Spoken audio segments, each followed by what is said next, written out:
Hello everyone, my name is Carly Chiodo and I wanted to do a presentation on genetic mutation because that's what interests me a lot, and in specific I wanted to talk about sickle cell disease.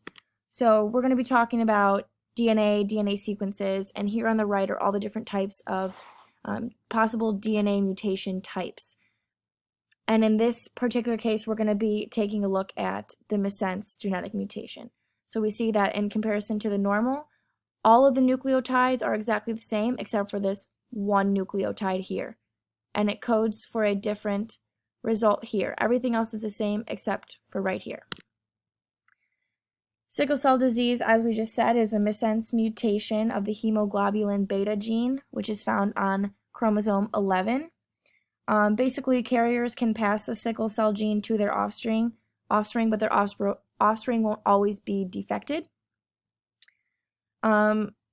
Up here on the right, we can see the difference between a normal blood cell and a sickled blood cell. So that one nucleotide, going back to that and what it coded for, is completely different. So this has a physiological impact on the way that the human body functions.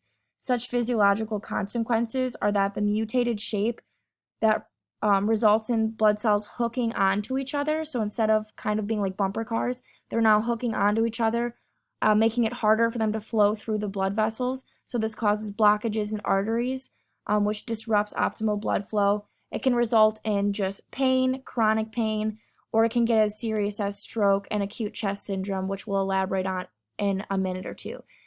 Blood flow is absolutely necessary, which we know, for organs to thrive and perform efficiently. When blood is not delivered, oxygen is not delivered, and this results in cells and tissues and organs dying. So this is absolutely a huge effect on the human body. Going to the article, I really found this article interesting, and I hope you guys did too. It was a little difficult for me to get through, but I really liked a lot of the concepts that it talked about.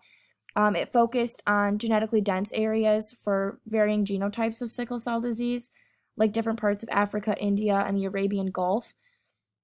Overall, there were multiple genotypes found, but none of them really exhibited major differences or significantly different symptoms. So one doesn't result in death and one results in pain. They were pretty consistent, but they were rather just viewed as, quote, separate occurrences, as the article says, of these genetic mutations, all coding for sickle cell disease. The article stated symptoms based on age. A lot of them overlapped, like in adult and from birth, but some of them were, starting from birth, acute chest pain, which is actually the leading cause of death after the age of 2 for those with sickle cell disease. Stroke is another big one. It's early onset with 6 years old, but it was stated in the article as starting early as 2 years old. Aplastic crisis is another one. This is when red blood cells are essentially dying at a faster rate than which they can be replaced. Later childhood and adolescent years, a big one is the bone pain crisis. This is caused by infarction. So, blood supply is essentially being cut off to specific areas, and this results in extreme pain as blood and oxygen are not being delivered to specific areas. Avascular necrosis is another huge one. It's the death of a whole particular part of a tissue because, again, it's not receiving adequate amounts of blood, it's not receiving oxygen, so the bone marrow is just not producing red blood cells as it should be. In adulthood, there's a second peak of risk for stroke. Acute chest syndrome is still a major symptom, and then it also affects the kidneys and deteriorating renal function. Here in the bottom right here, we see that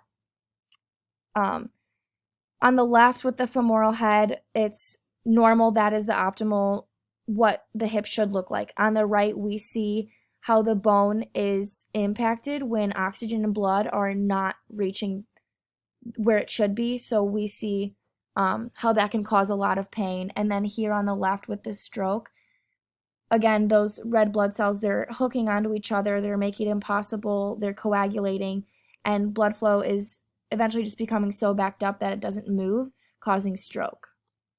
The biggest part that I found most interesting to this article was the relevance to malaria.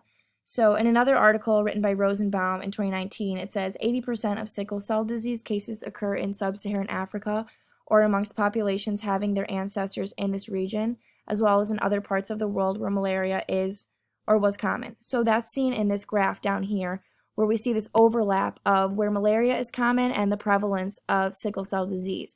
So the study's basically trying to figure out, okay, are these two variables correlated but not related, or are they related? And the initial belief was that individuals with sickle cell disease couldn't catch malaria. It was something with the blood cell that the parasites didn't like, or they just had this big resistance to it where they just couldn't catch it. But modern research has indicated that these individuals are actually just more effective in attacking and detoxing the parasite when it's in the blood, because basically the immunity of those with sickle cell disease is they're already cleaning out, the defected red blood cells, so they're taking the parasites with it.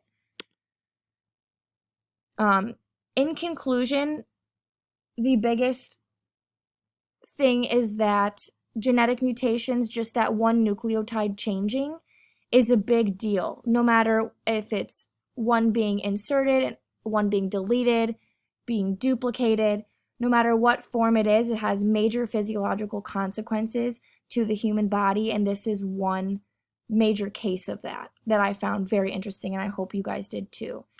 And here are my questions. Thank you so much.